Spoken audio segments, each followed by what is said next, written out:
we are one.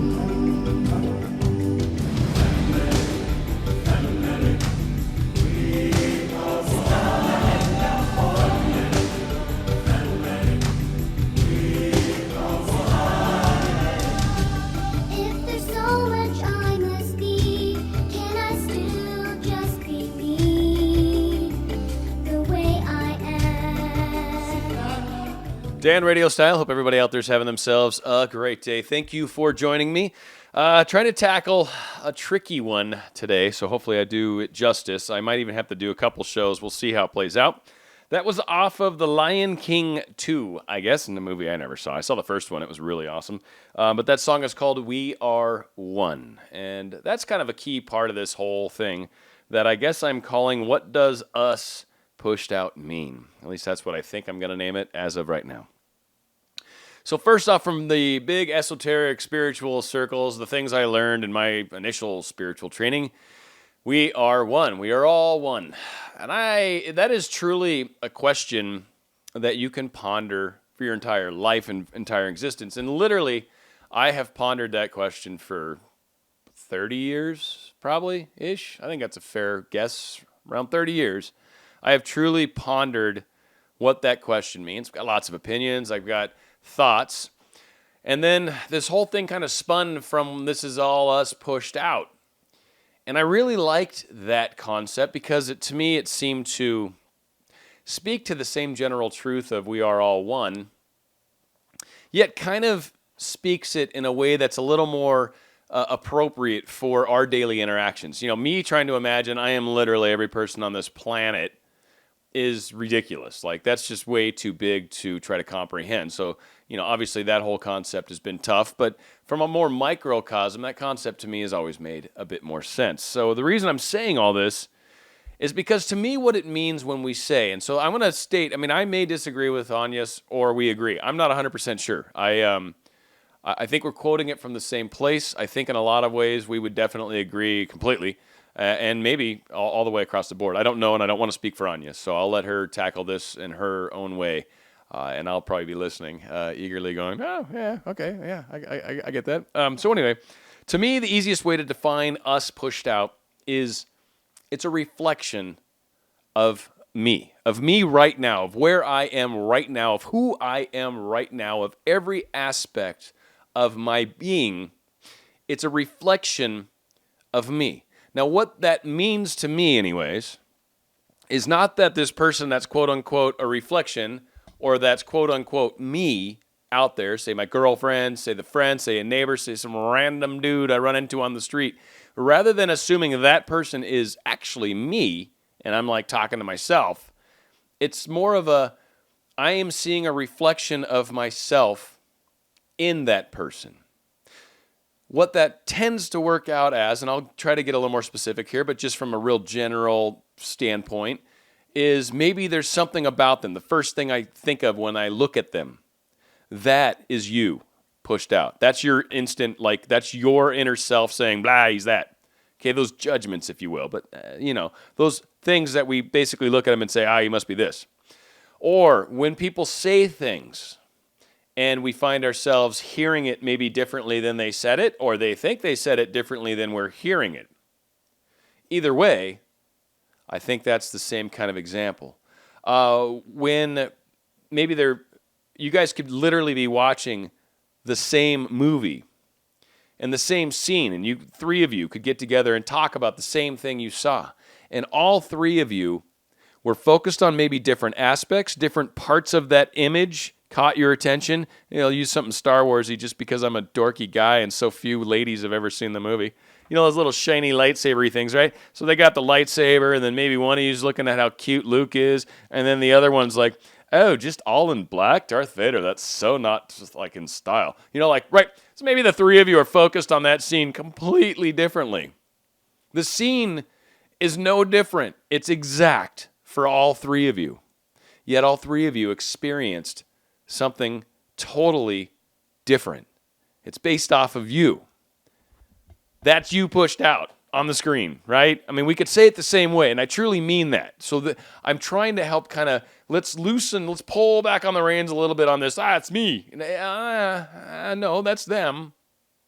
We're all in this together, mind you. We're all bleeding the same blood. You cut each one of us open. We're the same, but we're all individual souls finding our way in this environment. Where we interact with each other is where we start to demonstrate neat things. I guess while I'm on the subject, have you ever said something to someone and then immediately after you said it said, oh my God, I can't believe that just came out of my mouth? Seriously. Had you a moment to think about it, less than a moment, a nanosecond, a picosecond, a 1/1000th of a second to think, and you would not have said it, yet it fell out of your face like it was supposed to. Tell me one person that hasn't done that at least once in their life. The question I ask is, why did that happen? That wasn't your karma. You had no control over that. Your higher self's like, blah, and you're like, what? Oh, man. Those are the moments when you need to play something out for that person. You are reflecting them back on them. You get to be the actor. So that's an example of when you have been yourself in someone else, for someone else for that matter. And it's not okay. Don't go out of your way to do that. If you're consciously doing it, it's you. But if it's one of those moments where you just said something or did something, like you just did it, like you didn't even think, and then all of a sudden you're like, oh my Lord, those are great moments where we're just totally getting outside of ourselves like I used to do improv. So from an improv standpoint, getting outside of yourself is a very positive thing. But from a standpoint of when we're interacting with human beings, oftentimes getting out of yourself can be a little scary because God knows what will come out of your face, right? Or what crazy action or what table you're going to hop on. And you're like, really? I only had 2 beers. I was not that. Sure you weren't, honey. No, oh, God dang. Right? So that is a huge thing. One of the things that really comes into play is filters are created, I should say, by our beliefs, which means what we believe internally affects our filter that we're looking through life at. Again, the Star Wars analogy, the watching the movie, right? Guy in black's totally dressed. He's so shiny, but not a good thing, right? Nothing to do with the movie. Nowhere in the movie does the fact that Star Wars, other than it's an evil color, but the fact he's a shiny black guy, I don't think it's ever studied in the story, right? So it doesn't matter. But it's a belief. It's a focus. I'm so into fashion in my world. That's what I do every day. That's what I see right now. Or, Luke's clothes robes look so odd. Or why does Obi-Wan Kenobi wearing a bathrobe? Whatever direction you go in this. But again, there's these different perceptions seeing the exact same thing. One crazy example of beliefs hugely affecting our realities. You're going to fall on one side of this belief. This is that good of belief. I'm not trying to, it's not what I'm trying to do. My point is I was trying to come up with something that was so obviously opposite that it works, and it so greatly affects the way you process life, the way you process issues, the way you process relationships. It hugely affects everything. And it is for those that believe we live multiple lives versus those that don't, that believe we live once. And I'm not saying either one of them's right or wrong. That's not what I'm here to do. It doesn't matter. Wherever you fall on that spectrum, if you believe that we only live once, you live life thinking, oh my God, this is the only chance I have. This is when these situations happen, it's the chance of a lifetime. It's the chance of your entire soul's existence. You better take advantage of it, or you better live it out, or what, right? This is it. This is it. You got a blink of an eye and done. This beautiful creation of a soul and everything else gets one spark of a nanosecond in reality of the big picture to express who and what we are. And then there's the other side of that equation that believes we live multiple lives, and there's a benefit. Anyway, for those that live in that side, they already know what I'm talking about. You live a totally different life. You look at relationships differently. Night and day. Doesn't matter which one's right. Doesn't matter. Makes no difference at all what one's right. My point is, your belief shapes your reality. Your reality. Just that belief alone. divergent. If you're on the one side, on the other, every thought decision you make from that point of acceptance on is different from each other. So those two people could talk to each other about the same thing and are going to hear entirely different messages.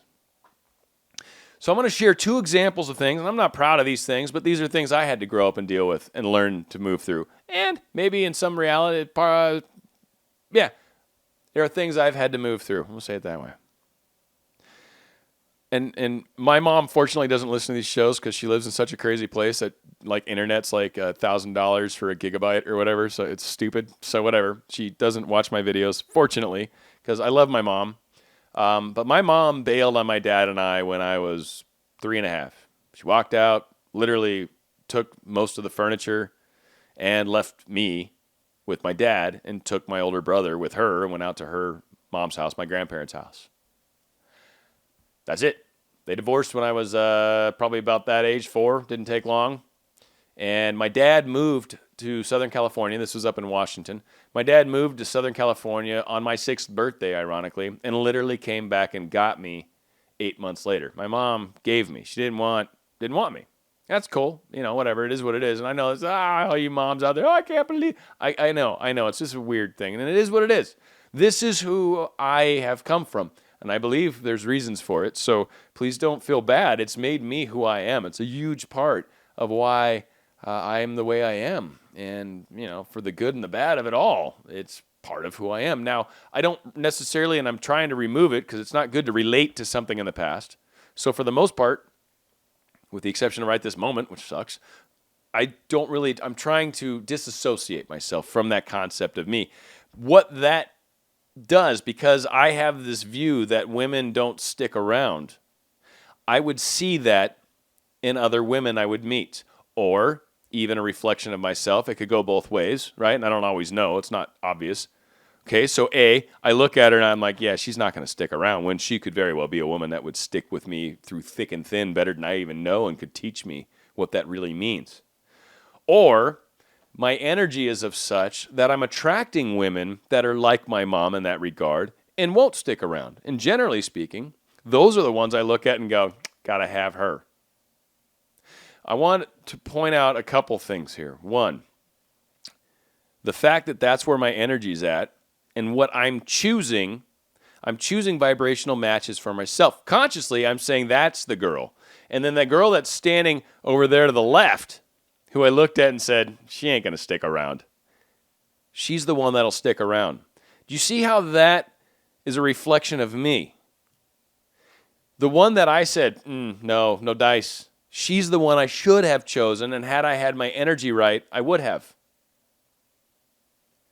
But since I believe all women, or at least most women, won't stay with their men, which, gets into divorce and all that other stuff too. Like the big picture, right? She bailed on me as a child, not just that, but she left my dad, right? My dad's a great man. My dad raised me. I love my dad. Love him. He's a great man. He's who I've become a great man because of my dad. Well, him and many other people, and stuff. But yes, dad was a huge role in that. So again, what I see is relative to me, my belief. It's a reflection of me. They're both me reflected out. They're me pushed out. I had these thoughts 2 weeks ago. They got pushed out. I'm now at that spot where they're pushed out too. So that's also what pushed out means to me. It means it's pushed out in the future because what I think, say, and do is creating my tomorrow. Whether my tomorrow's a week from now, 5 weeks from now, or literally tomorrow, it's me pushed out. It's my thoughts pushed out. Means that as well. Another thing that I do, or had done, I believe people with money, wealthy people, still have a hard time with the uber wealthy. And I'm not talking the 1%. I'm talking the people like the Rothschilds and the Rockefellers, right? That kind of wealth. But even still, like Bill Gates kind of wealth is still, I have a hard time with. It's disgusting to me. Really? That much money? If you took every bit of your money and divided it by the world population, a lot of people, everyone would get a nice giant chunk of money. Bill Gates, you want to help out the world? I understand it's fun to mess with vaccines and birth control and all the weird stuff you're involved with. Seriously, give everybody, leave the United States out of it if you want. That's like 300 and some odd million people. Leave us out. I don't care. Yeah, maybe leave out England and some Germany. But let's grab the cheaper, let's poorer parts of the world. We'll take your money and divide it by every single man, woman, and child in a poor country. Each person would probably end up with $100,000 or $10,000 US in a third world country. $10,000. You'd be a billionaire. Seriously, why don't we do that? I'm just saying. So one of the beliefs I have that I think keeps me from being a billionaire is I think people that are billionaires are generally assholes. Frankly, be honest. I know a lot of wealthy people that are very cool. So I know I'll be wealthy. I know I got that covered. I am already to a large degree in a lot of ways. But that being said, that is a different story altogether. But again, that viewpoint affects my reality, affects how I see people. If I find somebody that's driving around in a friggin' Lamborghini, generally, and I catch myself still and correct myself, but it's still like, oh, what a douchebag, right? Like, this guy's driving a friggin', I don't even know what they cost nowadays, probably $500,000, $1 million, whatever the hell a Lamborghini costs. Good Lord. That's a lot of money for a car. Still, you hear where I'm at with it? These things are holding me back. These are limiting thoughts. I'm not worried about money as much in my life right now. I'm still working on the relationship things. That's way cool. But making more money is a huge part of that. And I've been working on that part. So I don't really want to be a billionaire. I'm just to be honest. But that all being said, being a millionaire, well, I don't know. In today's economy, about 10 years from now, $1 billion will be like $100,000 in the United States. That all being said, another couple examples that I want to try to pull out, and I know this is getting long, and I'm sorry, but it's a huge topic. So I've had a lot of people ask me about this. I've been thinking about this show, and then this concept I've been thinking about really for years. So we're giving this a little bit of a go, and I'm gonna do my best to cut this here in the next 5 minutes. But you could have a situation where you've got a girlfriend in a relationship, right? And she believes very strongly that her boyfriend doesn't tend to listen to her. He's maybe involved watching TV. We're just going to use that as the scenario. He's watching TV, there's a game on, and she needs him to hear her. And she's been working on this. She's been doing law of attraction. She's been trying really hard to do this properly. And she's talked about it with him before, so he's kind of got this feeling like, she's always nagging me, right? That's where he's coming from at it. You're coming from it, I say you because a lot of my audience is female, so the woman is coming at it from, man, we really need help. There's this thing we got to do with our kid tomorrow. We need to teacher-parent conference, whatever, or he's in trouble with the principal, so we need to meet him, whatever. Something very important that you need to do tomorrow, and you need to get his attention. And he never listens is where you come from. He never listens. And that's what you're trying to fix because he never listens. Otherwise, you wouldn't try to fix anything. But you realize there's something that's broken. So because of that, you're doing all these law of attraction things. I hope you guys are catching this little subtle thing I'm throwing at you. That's extra credit. Right, so you've got this he never listens concept. He's got this, geez, she's always griping at me. She's always saying the same stuff. Wah, wah, wah, wah, wah, wah, wah, wah, wah, wah. Wah, wah, wah. So these two people are about to have a conversation. The woman looks at him. He's watching the game, and she's like, honey. He's like, yeah. Honey, we've got something really important. Are you listening to me? Yes, of course I'm listening to you. I always listen to you. Always. Okay. What did I just say? Are you listening to me? Yes, totally. All right. So tomorrow at 2:30, I need you to meet me at our son's school, and then we're going to be able to have our conversation with the dean, and then we're going to take him home, and we need to have a discussion. So I need you to, you've got tomorrow off, right? And he's like, what's going on tomorrow? Honey, you never listen to me. I'm sorry. The game's on. What were you saying? I'm sorry. I was listening to you. I said, were you listening to me? I heard you. What did you just say? I'm sorry. My point exactly. While it was happening from his standpoint, she's just blah, blah, blah, blah, blah. So he's tuning it out because that's what she does. That's what he believes she's doing right now. She believes he never listens. Hey, guess what? He's not listening. I hope that's another example. Examples are not easy to come up with, by the way. I seriously racked my brain on some of these. I'm trying to see if I got anything else. Oh, okay. I said the same movie, Three People. That's the Star Wars thing, so I did that early. Okay. Ways that we can try to work through this. Some people have said, what can I do to make us pushed out work? By the way, that happens. That is the law. That's the law of attraction, frankly. That is what it is. You don't have to do anything to make sure it's you pushed out. Just breathe. Wake up tomorrow. Everything will be you pushed out. Guaranteed. 100%. This is a perfect one. It's a law. It's an absolute law. So, for those of you that are concerned that you're not necessarily behaving in such a manner, you are. So that being said, that's cool. Ways that we can try to heal these moments when they're happening. Well, loving ourselves more.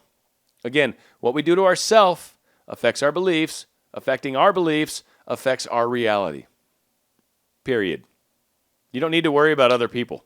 Seriously. In fact, stop doing that for the most part. If you're trying to manifest someone in your life, that's great. You're imagining them being with you and loving you. That's fine. You're not trying to change their behaviors. You're not trying to affect who they are. You want to affect what you experience from the mirror that's out there. Change what's inside. That is it. Anyas, I'd love to hear your take on this too. But that is what it is. It's you pushed out. So, if you want to change what's pushed out, changed from whence it came. Change what we think inside. If it's annoying how someone's always doing something, stop thinking about that something and start focusing again on what would you like to experience. What is your ideal mate doing? How does your ideal mate change you? Even if you're interested in a specific person, remove them from the equation for a moment. They're going to be the figurative. If you've taken algebra ever in school, he's X. We're going to remove Sean and put X in place. What would I like X to be like? How would I like my relationship to be? Imagine what you would like and stop making him fit into that mold. Stop it. If he's not capable of doing it, like you need somebody that's making $200,000 a year, and Sean is making $25,000 a year right now and is lucky to keep a job longer than 6 months, you seriously need to move on. Truly. Sean is not going to get there anytime soon. That's part of Sean's path. That's awesome. Sean's a good person. There's nothing bad to say about him. So either A, he's never going to make $200,000 and you need to find someone else. Or B, don't want that. Oh, I don't care if he makes $200,000. I love Sean. The fact that he's working and trying is great. I love him. I get it. He's a free spirit. He likes to do X, Y, and Z. You start making excuses for him, or truly you're explaining what they are. There's someone that doesn't get restricted like that. Forgive. Every place you've been wronged. There's a thing I used to call astral letters. I learned this from my teacher. I think I'm doing it pretty good. We used to involve the Akashic Records, but from what I understand, the Akashic Records have been cleaned for a good period of time now. So really, karma is almost immediate. It used to be something we'd back up over lifetimes. Sorry, I'm one of those weirdos. But it used to be something we would back up over time, and then it would rear its head and bite you in the face. Now karma's darn near instant. You wrong somebody, you got a wrong coming back pretty quickly. Yeah, I wouldn't wait more than a day or two. Something jacked up's going to happen. It's one of the things that's really cool about where we're at in history. This is an amazing time historically on this planet for our entire species. Future show, no question about it. Okay, forgiving people. We're going to use Sean, I guess, since I don't know why it just became the name. So, dear Sean's higher self, I bless, release, and erase all the frustrations you have caused me. I forgive myself for all the pains I have caused you. Love me. Or, I love you. Me. Me, sign your name, probably better. What I recommend is you write that down. Rewind it, you can hear it again. Write it down, though. Write down exactly what that is. Do a few versions of it. So, I bless, release, and erase that time you came home late and I was really worried about you. I forgive myself for the time that I didn't make you dinner and I know you really wanted me to, and I didn't because I was mad at you. The reason you're forgiving them and then forgiving yourself and not the other way around where you're saying, and I am allowing you to forgive me, because that's not what forgiveness is. Forgiveness is all about ourselves. It's about us moving forward. It has nothing to do with the other person at all. Zero. You forgive because it's good for your energy. It's good for your consciousness. It's good for you. So you forgive yourself and you forgive them. And what you do is you write it down on a piece of paper. You read it out loud. You try to get 3, 4, 5 of them. If you've got serious stuff, and I've done this, literally gotten a phone call within 20 minutes after doing it. I was having issues with my stepmom at the time. I wrote up 5 of these astral letters, 5 different specific clauses, followed with I love you at the end of every one of them. Read them out loud. Literally, when you're done, burn them. Put it in a grill or someplace. If you live in brush and crazy outdoors, don't burn it. You can get around it. Tear it up if you need to. Throw it away. Shred it if you have to. Burning's cool because it's a sort of an energetic release, but whatever the case is, burn it after you've read it out loud. And I'll tell you, you'll probably notice differences within a very short period of time. Not necessarily minutes, might be, but within a day or two. I'd be surprised if something random, maybe even something very specific, happens. To me, that's what us pushed out means. If you guys have more questions, ask more questions on this particular video, because that will help me kind of phrase it up and go to one shopping location for all the questions if I'm going to do a part 2 of this concept, because it's gone very long, and I apologize. I even started another video, so I went over 30 minutes, I bet. Ah, my Lord. So that all being said, I'm very sorry for as long as it is, and most of you technically probably won't watch it, but if it's good to you and if it really matters to you, you guys probably will. So those are all the things that I think make a huge difference in the big picture. Love each other, but most importantly, love yourself. Forgive yourself. Allow yourself to make mistakes and learn from them, no matter what it is. We always have a chance to redo. You can damage some people to a point. Yeah, you can still heal things, though, too. This astral letters are very powerful. So you've got some options in front of you. Dan RadioStyle. Hope this works for you guys. I hope this is a step in the right direction. Please contact me. Also, another thing you can do at danradiostyle@gmail.com. And we are going to be going out with a Supremes song, or I should say technically, I don't even know where this change happened, but whatever. It's Diana Ross and the Supremes. I never did. Yeah, I didn't. Good catch. That would have been one of those moments. The song's called Reflections. It's going to be going out with that. Again, please leave comments if you've got more questions. It'll be great. Put them out publicly, too, because this is a topic that I've been getting a lot of conversation with, and I think this is a good one. Let's open up discussion. Other people, if someone comments, share. What do you think? Ask more questions on it. Expand on the question. Let's make this interesting, and then from there we can try to get into maybe a future show, or I don't know, maybe I can turn it into a question-answer show, right? You guys have ultimately 10 questions that seem to really pop up. Let's do a show on what those answers might be. So let's have some fun with this. Here is Diana Ross and the Supremes. Through the mirror of my